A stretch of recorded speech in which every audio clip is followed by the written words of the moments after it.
So now we will discuss the national immunization schedule.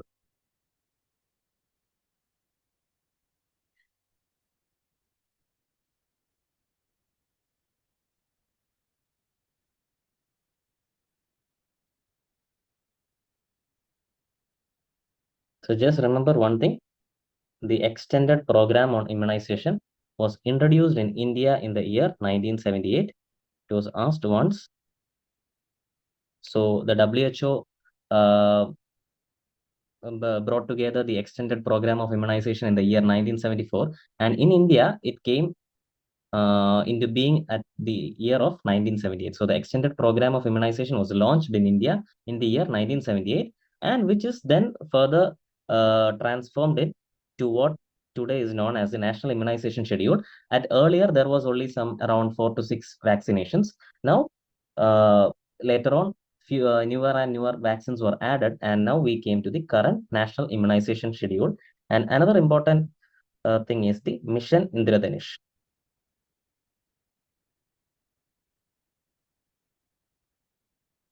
So it was launched in the year 2015, and the mission Indradhanush is launched for improving the vaccination coverage. Vaccination coverage. So just remember that the mission Indradhanush is associated with the vaccination and immunization. Okay. So we'll go through one by one the national immunization schedule. So at birth, what are the vaccines that we are giving? We are giving BCG, hepatitis B, the birth dose, and OPV, the zero dose. So these are the 3 vaccinations that are being given at birth. And the hepatitis B birth dose should be given ideally less than 24 hours of age.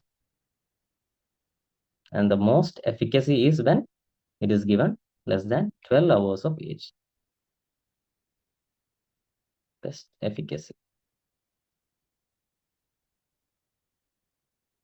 Okay. So BCG, hepatitis B birth dose, and OPV zero dose is being given at birth. So what is BCG? The dosage is 0.05 ml at birth. And hepatitis B, it is an IM injection, so it is 0.5 ml. And the OPV, we already know it is 2 drops. Okay, that is regarding the birth dose. Then we come to what is known as the 6 weeks, 10 weeks, and 14 weeks. It's easy to remember. Here at 6 weeks, we have 5 vaccines. The first one is the pentavalent 1. Pentavalent 1, we have already discussed what are the components of pentavalent vaccine. It contains diphtheria, tetanus, pertussis, hepatitis B, and H influenza B. So that is pentavalent vaccine, Penta 1, then OPV 1, rotaviral vaccine 1, FIPV 1, and PCV 1. PCV is pneumococcal conjugate vaccine, FIPV is fractionated injectable polio vaccine 1, then RVV is rotaviral vaccine, OPV is oral polio vaccine, and pentavalent vaccine. And here also the pentavalent vaccine is the IM vaccine, so it is given as 0.5 ml. OPV is oral, so it is 2 drops. RVV is oral, it is 2.5 ml, the dosage is. FIPV is intradermal, so it is 0.1 ml. And PCV is also IM dose, so it is 0.5 ml. Coming to 6 weeks, we only have 3 vaccines. Just remember these 3. POR. These are the 3 vaccines. The P, O, and R. So, Penta 2, OPV 2, and rotaviral vaccine 2. So, these are what is being given in the 10 week. And coming to 14 weeks, it is similar to the 6th week. So, it is again Penta 2, Penta 3, OPV 3, the rotaviral vaccine 3, then again the FIPV 2 and the PCV 2.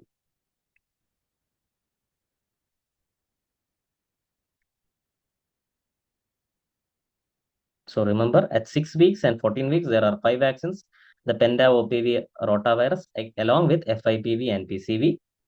In case of 10 weeks, there is only PO and R, the Penta 2, OPV2 and RVV. So this is regarding 6, 10 and 14 weeks. Okay. So then we come to what? The 9 months. So naturally, what will happen in the 9 months? The FIPV and the PCV will be there. So here there will be FIPV third dose, the PCV booster dose, and along with the measles containing vaccine.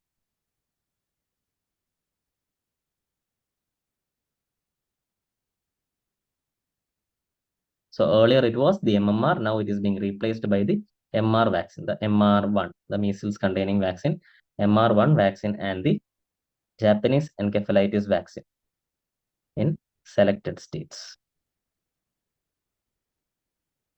In India, in Kerala, it is being given in Alappuzha and Trivandrum, the Japanese encephalitis. So at 9 months, there are 4 vaccines, the FITV3, the PCV booster, the measles containing vaccine, and the Japanese encephalitis. And it is also the time when we give vitamin A.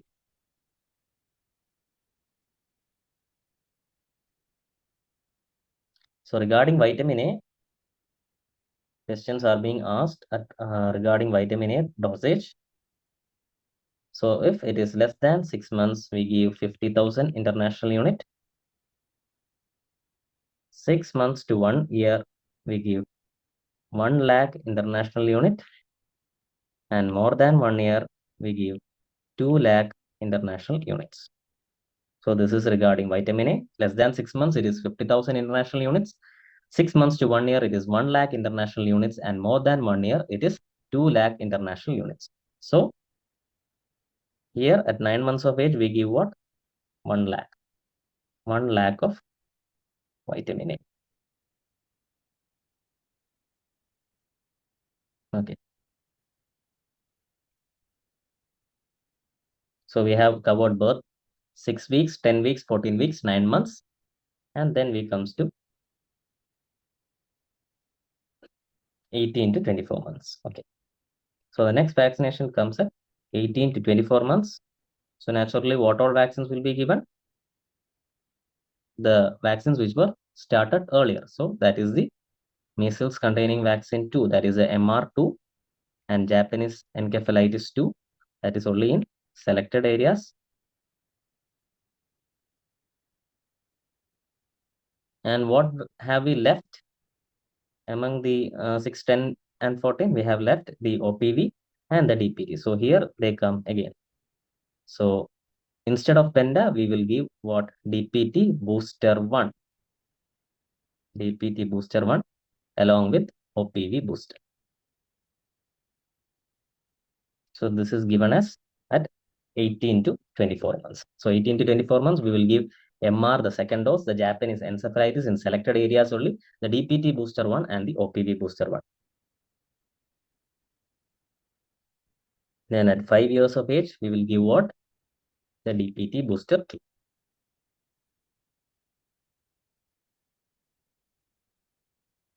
So that is regarding 5-year vaccination. Then at 10 years and 16 years, we will give TD vaccine.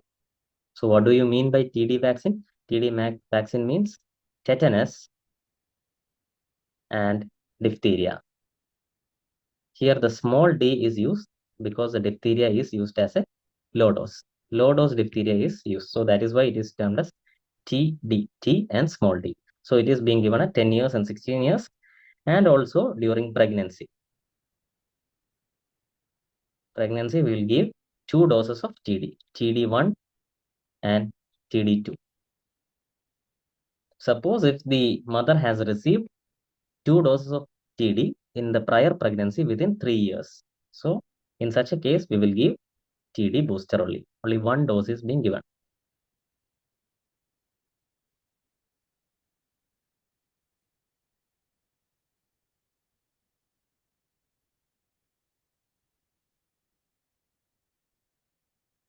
Within 3 years.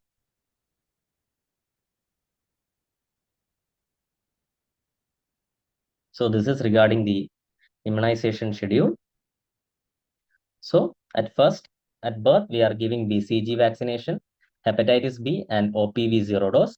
And 6 weeks, we give 5 vaccines, the Penta 1, the OPV 1, the FIPV 1, the rotavirus 1, and the PCV 1. In 10 weeks, we give OPV 2, rotavirus 2, and the Penta 2, that is a P, O, and R. And 14 weeks, similar to 6 weeks, 5 vaccines. And 9 months, we start the FIPV third, the PCV booster, along with MR1, Japanese encephalitis 1, and vitamin A. In 16 to 24 months, we give the MR2. Okay. The MR2, the Japanese encephalitis 2, DPT booster 1, and the OPV booster. And in 5 years, we give DPT booster 2. And 10 and 16 years, we give the tetanus along with the diphtheria, the low dose, the TD. The pregnancy, we give TD1 and TD2.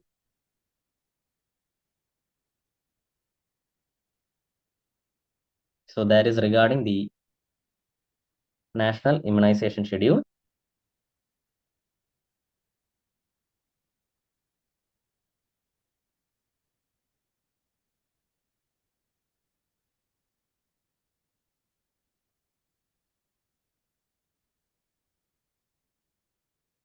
So in this session, we will cover regarding the adverse drug reactions or the adverse events following immunization. So there are two terms, adverse drug reaction. Adverse drug reaction is the adverse events that is following any drugs. But in case of vaccines, we use a term as adverse events following immunization. So that is AEFI, adverse events following immunization.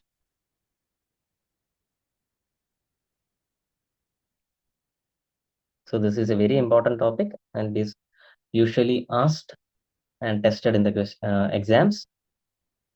So just there are many adverse events following immunization. Usually, most of the vaccines can produce local reactions in the form of pain. There can be a slight fever. All can be associated with the vaccination. But we will go through the only the important things which are asked in the questions. So, in case of BCG, it can cause local ulceration, and there can be discharging sinuses, and it can cause lymphadenitis. BCG lymphadenitis. So it can cause local ulceration, discharging sinus, and BCG lymphadenitis. If the host is immunocompromised, it can also cause disseminated tuberculosis, disseminated TB. So that is regarding the BCG vaccination. And in case of OPV vaccine, it is a live oral vaccine, and it can cause what is known as the vaccine-associated paralytic polio and the vaccine-derived poliovirus. So these are the two important complications or the adverse events following immunization that can be associated with the oral polio vaccine, the VAP or the vaccine-associated paralytic polio,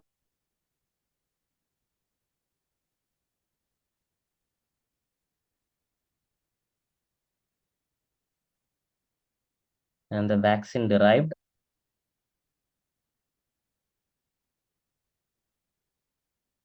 poliovirus. So these are the two complications that are associated with the oral polio vaccine.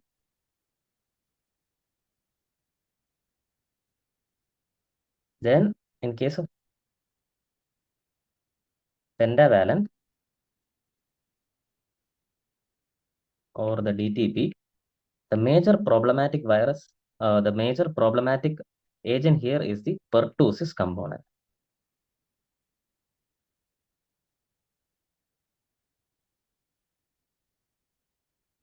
So it has been asked so many times. It is a frequent question. So the pertussis component can cause seizures. It can cause seizures, and it can cause high fever more than 40 degrees centigrade, then inconsolable cry,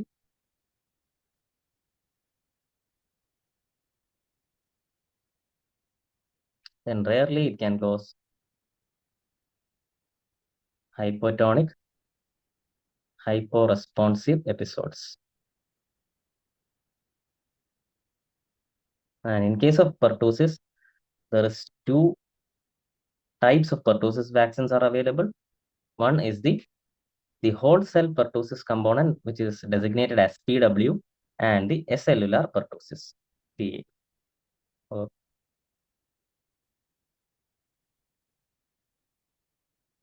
Okay. So the whole cell pertussis component or the acellular pertussis.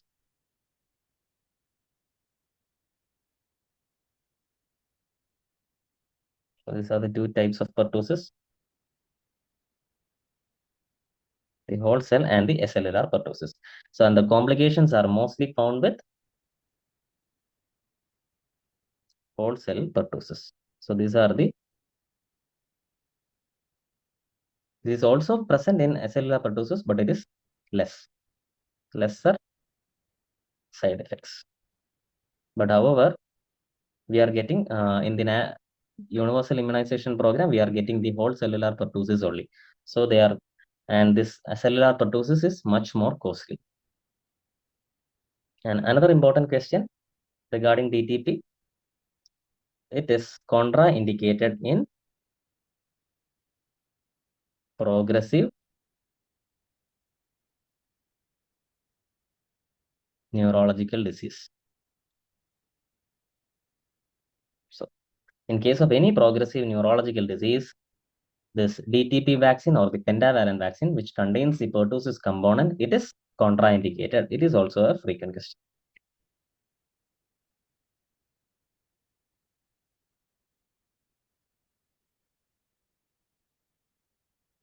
Coming to another type of vaccination, that is a measles vaccine. And the side effects include fever, rash, and it can cause thrombocytopenia. Thrombocytopenia. Thrombocytopenia means decreased platelet count. So that is the side effects that are found with measles. Then rotavirus. Rarely it can cause intussusception.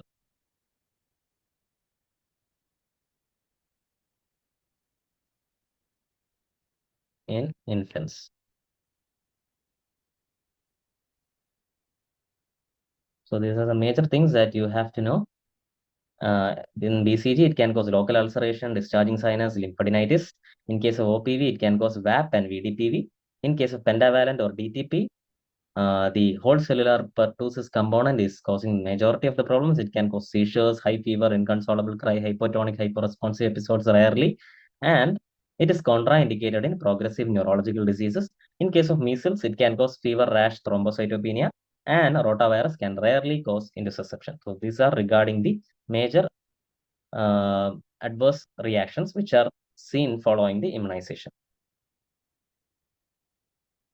And again, there are various types of AEFI, adverse events following immunization, according to the WHO. And the first one is the vaccine product related.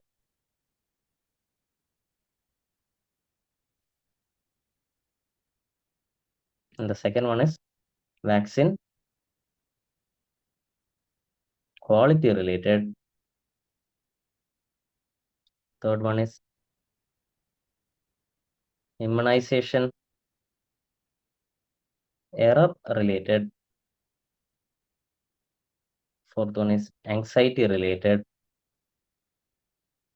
And fifth one is coincidental. So what are the examples of vaccine product related? Suppose a BCG is being given and it produces BCG lymphadenitis. So that is with respect to the vaccine product. In case of vaccine quality, if suppose a kill vaccine not inactivated. So if the kill vaccine is not inactivated, the vaccine is of a poor quality. So it is a vaccine quality related. If there is an immunization error related, so if the cold chain is not maintained, or if there is the vaccine got mixed up,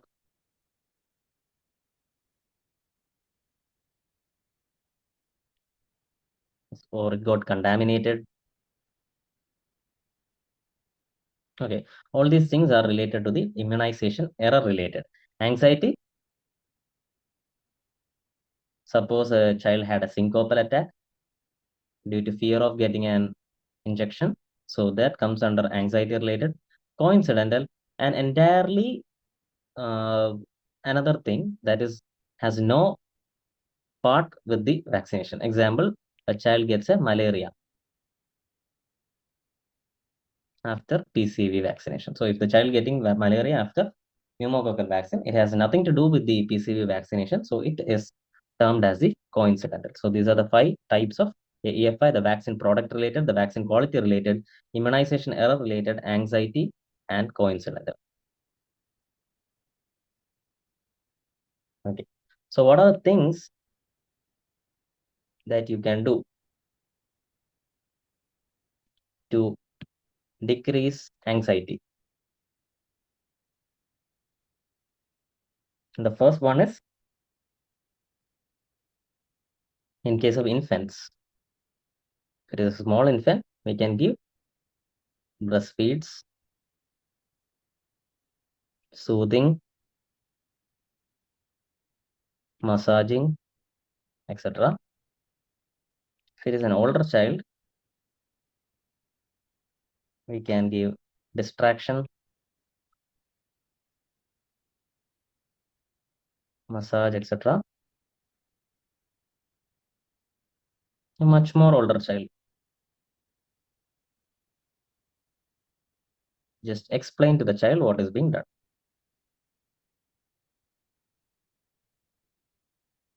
Okay.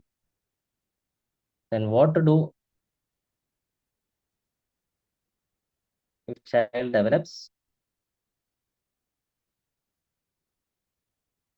minor AEFI?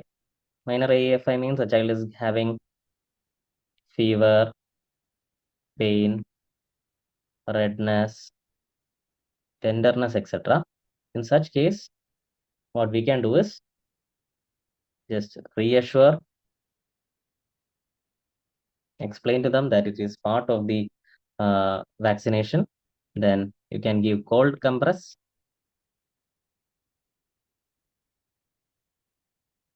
and antibiotics to control the temperature, that is paracetamol.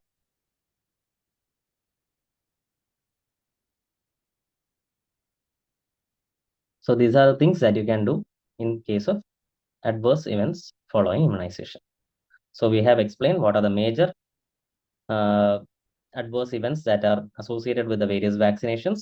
Then we have also discussed the type of adverse events following immunization and what are the things that we can do to reduce anxiety, and also in case of minor adverse events following immunization. So this has also been asked previously. So this question, what to do? So this is regarding adverse events following immunization.